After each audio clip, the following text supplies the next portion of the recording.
Hello, welcome back to the channel. दोस्तों, अभी हम सीखने वाले हैं कि अगर पार्टनरशिप डीड पार्टनर्स नहीं बनाते हैं तो वहाँ पर अकाउंटिंग ट्रीटमेंट में कहाँ कहाँ पर प्रोविजंस पर अफेक्ट आने वाला है। तो अगर पार्टनरशिप डीड साइलेंट होती है, कहाँ कहाँ पर, अगर मान लीजिए प्रॉफिट एंड लॉस शेयरिंग में पार्टनरशिप डीड के अंदर कुछ भी नहीं बोला गया है तो P&L इक्वली बांटा जाएगा।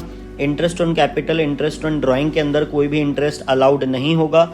इंटरेस्ट ऑन एडवांसेस या फिर लोन बाय पार्टनर, इस केस में 6% पर एनम के हिसाब से इनको दिया जाएगा।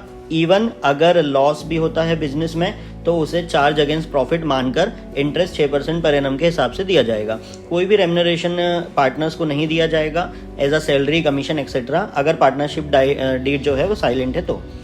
पार्टनर्स की लायबिलिटी के बारे में, अगर कोई पार्टनर्स के बीच में एग्रीमेंट हुआ है तो वो एप्लीकेबल होगा। जैसे कि लायबिलिटीज़ के अंदर क्या क्या आता है, मान लीजिए कोई पार्टनर है, उसने सिमिलर बिजनेस में प्रॉफिट कमाया है।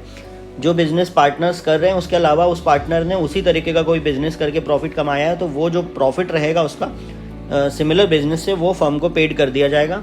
और अगर सेल्फ का प्रॉफिट उसने अर्न किया है किसी भी पार्टनर ने इसी बिजनेस से, पार्टनरशिप बिजनेस से, तो यहाँ पर जो उसने प्रॉफिट कमाया है वो भी पार्टनरशिप फर्म को ही जाएगा, भले ही उसने इसी फर्म के प्रॉपर्टी और बिजनेस कनेक्शन को यूज़ करके कमाया हो। तो ये था दोस्तों अकाउंटिंग का बेसिक कॉन्सेप्ट चैप्टर पर शॉर्ट रिवीजन क्लिप। अगर आपने अभी तक ये चैनल सब्सक्राइब नहीं किया है तो please subscribe think finance academy.